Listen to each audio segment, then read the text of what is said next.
Bismillah ar-Rahman ar-Rahim. In the name of Allah, the Beneficent, the Most Merciful. I'd like to welcome you, dear viewers, to another in our series, The Forces of Evil. Assalamu alaikum wa rahmatullahi wa barakatuh. May Allah's peace and blessings be on each and every one of you. In our previous program, we looked at, or completed our look at one of the major forces of evil in the time to come, Dajjal, the Antichrist. We looked at the descriptions and the powers, the descriptions of him and the powers that he would have, the trial that he would create, and the way by which one may protect oneself from this individual when he comes. Then we began to look briefly at an individual by the name of Ibn Sayyad in the time of Prophet ﷺ, who it was suspected that he was Dajjal. And we said we would continue to look at it in this program as to why he was suspected and what was it about him which led some of the companions even to continue to suspect that in fact he was. We know that as a child he had some what we may call prophetic powers. That is, he had a means of prophesying or talking about things, seeming to have knowledge of things which people, the average person, didn't have. Knowledge of things which were in people's minds as a child. When Prophet ﷺ heard about him, he went to investigate him. And it's recorded authentically in Sahih Muslim. On one occasion, Omar and a handful of men went to the Prophet ﷺ to go and check out this child, Ibn Sayyad. And they found him playing with other children near the fort of Banu Maghala. Ibn Sayyad was about the age of 11, 12 at that time. And he didn't notice Prophet ﷺ coming until the Prophet ﷺ reached him and placed his hand on his back and said, Ibn Sayyad, will you bear witness that I am the messenger of Allah? And Ibn Sayyad looked at him and said, I bear witness that you are the messenger of the Gentiles.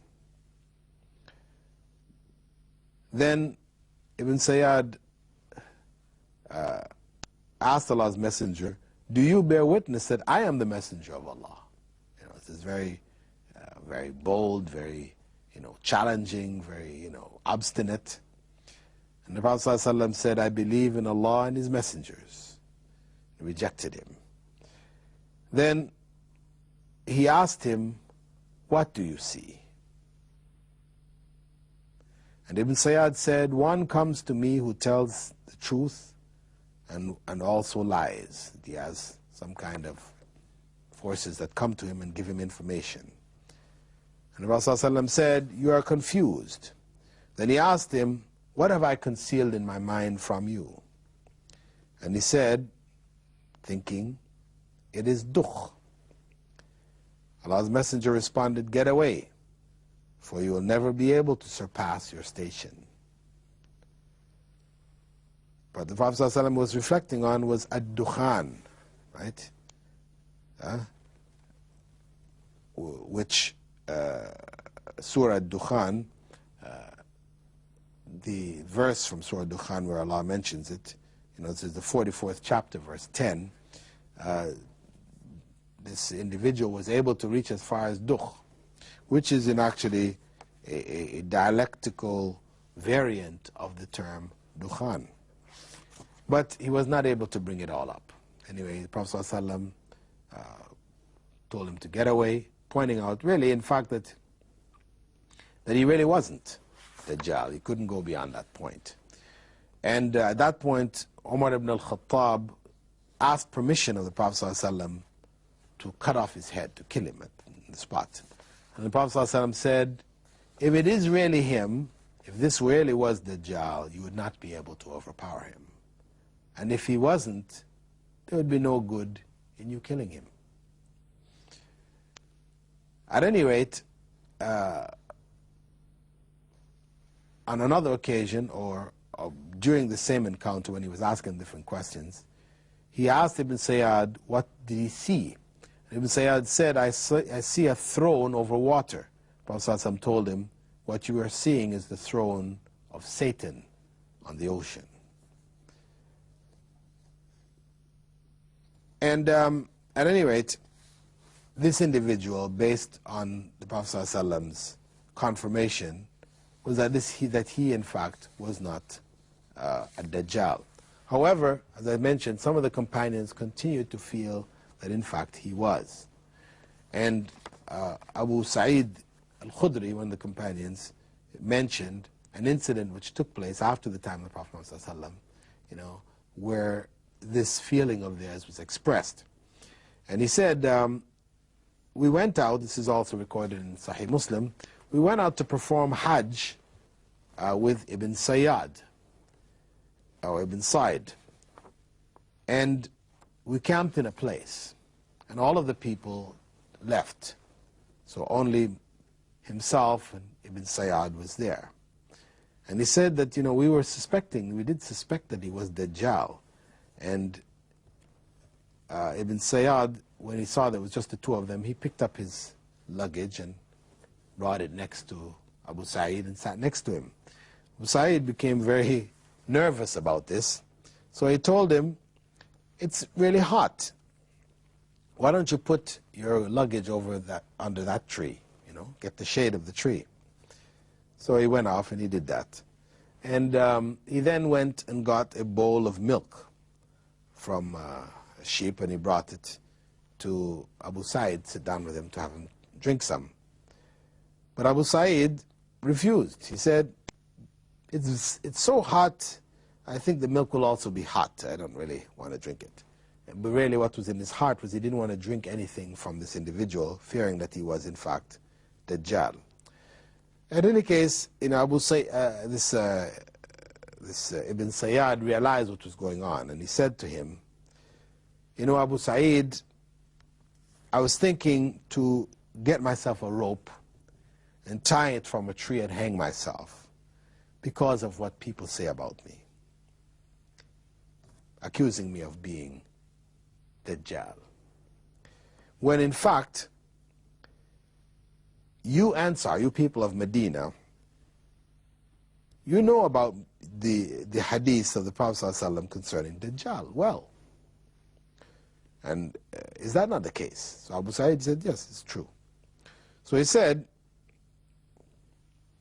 didn't the Prophet ﷺ say that a Dajjal would be a disbeliever and I am a believer? Abu Sa'id had to admit this is true. And he said, didn't he also say that he would be barren, sterile? And I have 2 children. I have 2 children in Medina. I've left my kids in Medina. Abu Sa'id had to admit this is also true. And he said, didn't he say that Dajjal would not be able to enter Medina? And I was born there. I was born there. And we're going now to Mecca. Abu Sa'id said, oof, he had to admit, really, this couldn't possibly be Dajjal. After saying that, then he said to him, however, I know the time and place of his birth and where he is right now. Once he said that, Abu Sa'id was just put back in doubt again. He said, may Allah cause you to suffer loss for the rest of your days. There is, however, another narration we have from Tamim ad-Dari, one of the companions of the Prophet ﷺ, who brought information specifically about Dajjal. And the Prophet ﷺ called the people together in his masjid, and he narrated to them what Tamim ad-Dari had informed him. Tamim ad-Dari had said that he and 30 men from the tribe of Lacham and Jutham were at sea, and they were tossed around in the sea for about a month. Then they came near an island, just as the sun was setting. They got in a rowboat and landed on the island. There they met a beast with hair so long and thick that you couldn't tell its front from its back. And they said, woe to you, who are you? And it replied, I am Al-Jassasa. And they said, what is Al-Jassasa? And he said, oh people, go to the man in that jungle, for he is eager to hear your news. And they went to this individual, quite fearful, because after seeing this beastly-looking individual all covered in hair, they didn't know really what to expect. Anyway, they came in and they found in this clearing an individual that, as he said, was the most powerfully built person he'd ever seen. And he was thoroughly shackled, all tied up in irons. His hands were bound to his neck, and his legs were encased in iron from knees to ankle. And they asked, who are you? He asked, who are you? I will tell you about me soon. And they said, we are from Arabia. We were at sea, and the storm brought us to your island. Then he asked him questions about the Sea of Galilee, you know, and whether the trees in that area are still bearing fruit, and whether there's plenty of water in the Sea of Galilee, and the spring of Zughar, and whether there's plenty of water there used for irrigation.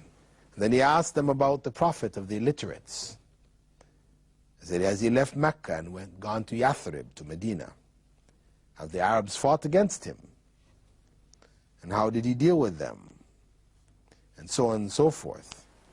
And they confirmed all the information he asked about them. And then he told them, I am the Messiah. I will soon come forth, and I will set off across the earth, and within 40 nights I will visit every town in the world except Mecca and Medina, for both of them are prohibited to me. So he confirmed that he was in fact the Dajjal, claiming that he was the Messiah. That's why it's called the false Christ. He will claim that he is Christ as well as claiming that he is Allah, because Christ has been associated in Christianity as being God. That's Allah. So he is around. From that time he's been around, and he will come forth when Allah has decided it is time for him to do so. So the Dajjal is a real person. A person who Allah has given certain powers, certain abilities. He will create trials on this world like we have never seen before.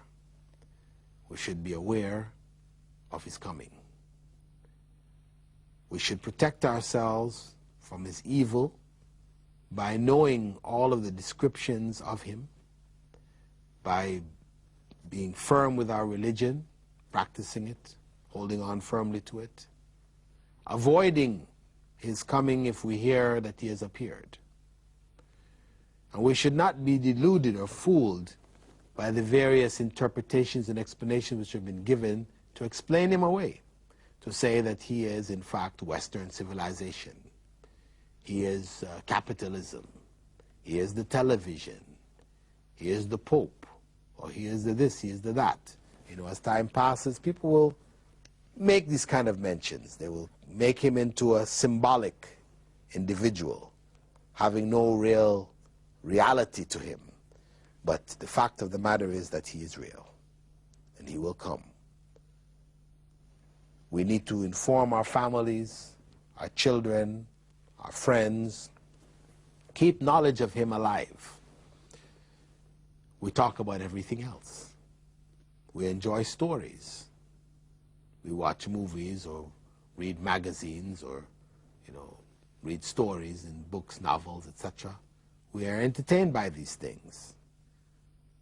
But the real knowledge that we need to know, we need to have for our own protection for the future, many of us are ignorant. This information which I've passed on to you, most people don't know about. People who are Muslims, who should know this information, And the Prophet ﷺ warned that when Dajjal is no longer spoken about in the mosques, on Friday prayer you will not hear the Imam speaking about Dajjal anymore. This is a sign that his time is soon. And if any of us reflects today, when was the last time we heard an Imam in the mosque speak about Dajjal? I think we'll be hard-pressed to remember a time this year, last year, or the year before, when we heard an Imam speaking about a Dajjal. So let us be prepared. Prepared by knowledge, not to become superstitious and then everybody we find who looks strange or whatever, we're going to say, okay, here is Dajjal. I don't mean for us to go into a state of panic, but we should have solid knowledge, be prepared, be firm in our faith, practice this religion as it should be practiced, so that when and if that time comes, we will be prepared for him. Now, in our previous program, we mentioned that Dajjal would be killed in Jerusalem. The struggle would take place there, the final clash of the forces of evil there with that of the forces of Prophet Isa, Prophet Jesus. This would be his second coming. And after Prophet Jesus defeats Dajjal, he will establish the rule of God again over the earth. It will be according to Islam. The cross will be broken, finished. Christianity will end. And the Quran will be the book of Revelation. He will not bring a new revelation because the Quran came to complete. So he's not coming as a new prophet, but only completing his prophethood. He will rule the earth. Truth will spread, establish itself in the land again. However, before that, the completeness of his rule will take place. Another force of evil will be unleashed.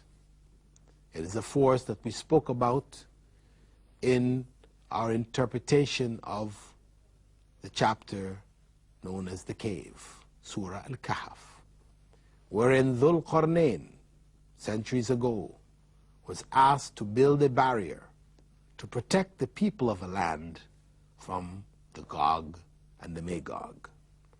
In our coming program, we will be looking at them as one of the final forces of evil unleashed in the world, about whom the Prophet ﷺ prophesied and gave us full information about their coming and how they will ultimately be again defeated. With that, dear viewers, I'd like to thank you for being with us in this segment of the program, The Forces of Evil. We hope that you will continue to follow our program in the coming segment, in which we will complete our look at the forces of evil in the times to come. I now bid you farewell. Assalamu alaikum wa rahmatullahi wa barakatuh.